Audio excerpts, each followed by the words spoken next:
तहसील दफ्तर के अंदर रागिनी अपने पिता शंकर के पीछे खड़ी थी। उनके चेहरे पर हफ्तों की थकान और आंखों में एक धुंधली सी उम्मीद थी। वे तहसीलदार के सामने हाथ जोड़े खड़े थे, जिसकी तोंद मेज से छू रही थी और जिसके पान से रंगे दांत उसकी क्रूरता की गवाही दे रहे थे। साहब, हमारी पुरखों की है, गांव का दबंग उस पर कब्जा करके बैठा है। शंकर की आवाज में बेबसी थी। तहसीलदार ने बिना नजर उठाए फाइल के पन्ने पलटे और उसे शंकर के मुंह पर फेंकते हुए बोला, अंगूठा छाप, पहले अर्जी लिखना तो सीख ले। ये सब कागज फर्जी हैं। दफा हो जा यहां से, वरना अंदर करवा दूंगा। वह अपमान का घूंट रागिनी के हलक में अटक गया। उसने देखा कि उसके स्वाभिमानी पिता की आंखें कैसे शर्म से झुक गईं। वह एक शब्द नहीं बोले, बस अपनी बेटी का हाथ पकड़कर चुपचाप बाहर आ गए। घर तक का रास्ता खामोशी में कटा। उस रात शंकर ने खाना नहीं खाया। रागिनी ने उन्हें रात में चुपचाप सिसकते हुए सुना था। वह सिर्फ एक जमीन का टुकड़ा नहीं था, वह उसके पिता का सम्मान था, जो उस दफ्तर में कुचल दिया गया था। उसी रात सुबकते हुए अंधेरे में रागिनी ने फैसला कर लिया, वह इतनी ताकतवर बनेगी कि फिर कोई अधिकारी उसके पिता या किसी और गरीब का सम्मान इस तरह मिट्टी में न मिला सके। उसने अपने पिता से कहा, बाबा मुझे शहर भेजो, मुझे पढ़ना है। शंकर ने अपनी बेटी की आंखों में एक अजीब सी आग देखी। उन्होंने कुछ नहीं पूछा। अगले हफ्ते घर की इकलौती आय का स्रोत, उनकी प्यारी गाय गौरा, बिक चुकी थी और जमीन का एक टुकड़ा साहूकार के पास गिरवी रखा जा चुका था। यह एक पिता का अपनी बेटी के सपने के लिए खेला गया सबसे बड़ा दांव था। शहर रागिनी के लिए एक जंगल जैसा था। यहाँ की रफ्तार, लोगों की बेरुखी और तड़क भड़क उसे डराती थी। हॉस्टल में उसके देहाती पहनावे और सीधी सादी बोली का मजाक बनता था। लड़कियां उसे बहन जी और गंवार कहकर चिढ़ाती। कई रातें उसने सिर्फ पानी पीकर गुजारी ताकि मेज के पैसे बचाकर वह प्रतियोगी परीक्षाओं की किताबें खरीद सके। उसका छोटा सा कमरा किताबों का ढेर बन गया था। वह सुबह 4 बजे उठती और देर रात तक पढ़ती रहती। जब भी निराशा उसे घेरती, वह आंखें बंद करती और उसे तहसीलदार का चेहरा और अपने पिता की झुकी हुई आंखें याद आ जाती। उसका संकल्प फौलाद का हो जाता। आईपीएस बनने का सपना देखना एक बात थी और उसे हासिल करना दूसरी। पहली कोशिश में वह असफल हो गई। उस दिन वह घंटों रोई थी। पिता का फोन आया। उनकी थकी हुई आवाज ने पूछा, बेटी थक गई हो तो लौट आओ, हम संभाल लेंगे। पिता की यही बात उसे चुभ गई। उसने आंसू पोंछे। यह थकान नहीं, यह एक योद्धा की परीक्षा थी। उसने 2 गुनी मेहनत शुरू कर दी।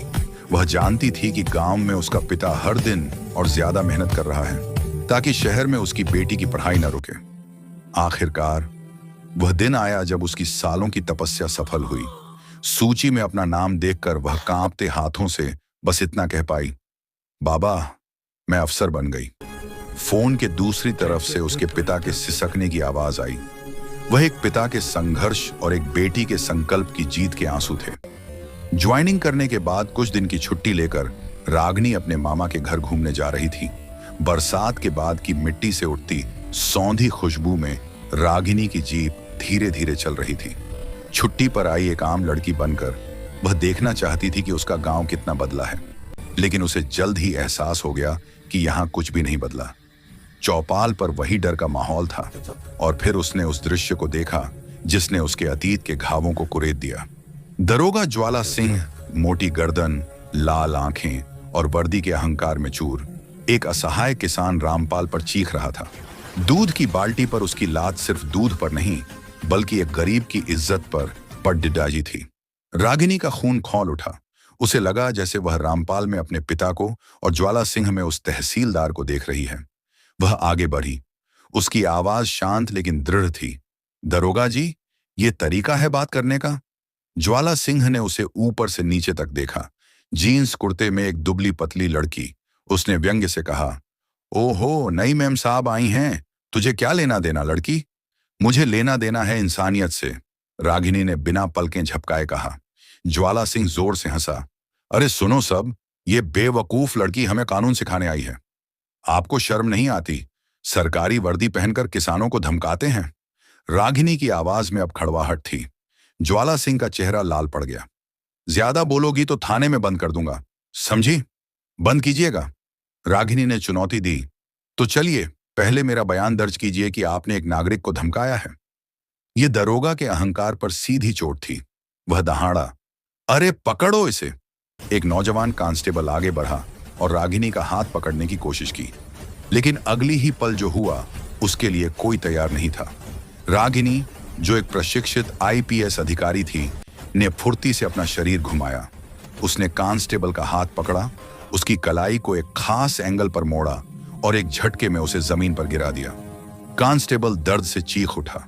दूसरा कांस्टेबल लाठी उठाने ही वाला था कि रागिनी की बर्फीली आवाज ने उसके कदम रोक दिए। ड्यूटी पर एक निहत्थे नागरिक पर हाथ उठाने का अंजाम जानते हो? 3 साल की जेल और नौकरी अलग से जाएगी।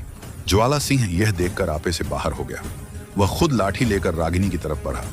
कई औरतें आगे आईं, किसी को हाथ नहीं लगाने देंगे, लेकिन ज्वाला सिंह ने धमकी दी, सबके घर के कागज जब्त कर लूंगा। लोग पीछे हट गए। रागिनी अकेली रह गई। देखा, कोई नहीं खड़ा रहेगा तेरे साथ, ज्वाला सिंह ने मुस्कुराकर कहा। तू शहर से आई है, यहाँ के नियम नहीं जानती। यहाँ जो बोले वो ज्वाला सिंह बोले। रागिनी ने दृढ़ आवाज में कहा, हर जगह कानून एक ही है, न्याय का। भीड़ धीरे धीरे छंटने लगी। ज्वाला सिंह ने ठहाका मारा, जा बिटिया, घर जा। तेरे जैसे आदर्शवादियों की यहाँ कदर नहीं। ए बेवकूफ लड़की, अपने शहर की किताबें यहाँ मत खोल। रागिनी के होंठ भींच गए, पर उसने कुछ नहीं कहा। गांव वालों की सांसें अटक गईं। रागिनी ने कांस्टेबल को छोड़ा और सीधे ज्वाला सिंह के सामने खड़ी हो गई। उसकी आंखों में न डर था न गुस्सा, बस एक अजीब सी शांति थी। दरोगा जी, हिम्मत है तो मारिए, लेकिन याद रखना, यह लाठी एक लड़की पर नहीं, भारत के कानून पर उठेगी, और उसके बाद आपका करियर, आपकी वर्दी, सब यहीं इसी चौपाल में दफन हो जाएगा। ज्वाला सिंह के बढ़ते कदम रुक गए। इस लड़की का आत्मविश्वास, इसका लड़ने का तरीका और कानून की इसकी समझ, उसे पहली बार शक हुआ। यह कोई आम लड़की नहीं थी। उसने स्थिति को भांपा। यहां और तमाशा करना ठीक नहीं था। आज तो छोड़ रहा हूं तुझे, उसने झूठी अकद्दर दिखाते हुए कहा, लेकिन कल सुबह तक यह जमीन खाली हो जानी चाहिए, वरना तुझे भी इसी बुढ़े के साथ चक्की पीसनी पड़ेगी। यह कहकर वह तेजी से अपनी जीप में बैठकर चला गया। रात को गांव में सब चर्चा कर रहे थे, उस शहर की लड़की ने दरोगा से भिड़ लिया। अब देखो कल उसे क्या भुगतना पड़ेगा। रागिनी के मामा ने समझाया, बिटिया, तू क्यों पड़ी इनके झगड़े में, वो आदमी बहुत दबंग है। रागिनी ने शांत स्वर में कहा, मामा, किसी की चुप्पी ही ऐसे लोगों की ताकत बनती है। अगली सुबह गांव में हलचल थी। चौपाल के पास पुलिस फिर से आई थी। ज्वाला सिंह नए कागज लेकर आया था। अब ये खेत सरकारी नाम पर होंगे। किसान रो रहे थे। तभी एक जीप खेतों की तरफ आती दिखाई दी। जीप पर नीली बत्ती चमक रही थी। अब कौन आया? एक बुजुर्ग ने कहा। जीप रुकी, दरवाजा खुला। रागिनी उतरी, साफ सुथरी खाकी वर्दी में, कंधों पर चमकते सितारे। उसके चेहरे की शांति अब अधिकार में बदल चुकी थी। चारों ओर सन्नाटा। दरोगा ज्वाला सिंह, उसकी आवाज गूंज उठी। ज्वाला सिंह हकलाया, मैडम, कल तक तो ये बेवकूफ लड़की कह रहे थे ना? रागिनी ने ठंडे स्वर में कहा। अब पहचानिए, आईपीएस रागिनी त्रिपाठी, नई जिला पुलिस अधीक्षक। भीड़ स्तब्ध। कुछ औरतों की आंखों से खुशी के आंसू निकल पड़े। किसान रामपाल ने हाथ जोड़ लिए। बिटिया, माफ करना, हम डर गए थे, रागिनी ने कहा। अब किसी को डरने की जरूरत नहीं। उसने फाइल हाथ में ली। दरोगा ज्वाला सिंह, आप पर शक्ति का दुरुपयोग, भ्रष्टाचार और धमकी देने के आरोप हैं। अभी के अभी निलंबित किए जाते हैं। ज्वाला सिंह ने कांपते हुए कहा, मैडम, गलती हो गई। गलती नहीं, अपराध हुआ है, रागिनी ने कठोरता से कहा। कांस्टेबलों ने ज्वाला सिंह की बेल्ट और रिवॉल्वर उतार ली। गांव के लोग अविश्वास में थे। कल तक जो आदमी उनकी गर्दन पर सवार था, आज वहीं झुका हुआ था। रागिनी की आंखों में सख्ती थी, पर आवाज में करुणा। अब ये गांव किसी के डर से नहीं चलेगा, कानून से चलेगा। एक बच्चा दौड़कर बोला, दीदी, अब आप यहां रहेंगी ना? रागिनी मुस्कुराई। हाँ, थोड़े दिन। बच्चा हंस पड़ा। अब कोई आपको बेवकूफ लड़की नहीं कहेगा। रागिनी ने आसमान की ओर देखा। कहने दो, अगर बेवकूफ होना, इंसाफ के लिए खड़ा होना है, तो मैं हूं। गांव की औरतें उसके चारों ओर इकट्ठा हो गईं। मैडम, आपने तो हमारी इज्जत लौटा दी, रागिनी ने कहा। इज्जत कभी खोती नहीं, बस डर के पीछे छिप जाती है। उस शाम जब सूरज ढल रहा था, खेतों पर सुनहरी रोशनी फैली थी। रागिनी वहीं चौपाल पर बैठी थी जहां कल उसे अपमानित किया गया था। अब वहीं लोग उसके सामने सिर झुकाकर खड़े थे। उसने कहा, आज से ये चौपाल डर की जगह नहीं, न्याय की जगह होगी। रात में हवा में फिर वही मिट्टी की खुशबू थी, पर अब उसमें आत्मसम्मान की मिलावट थी।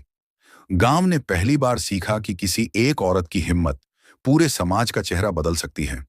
और उस दिन से लोग जब किसी को ए बेवकूफ लड़की कहते तो मुस्कुराते हुए जोड़ देते, वही जिसने दरोगा को सस्पेंड करा दिया।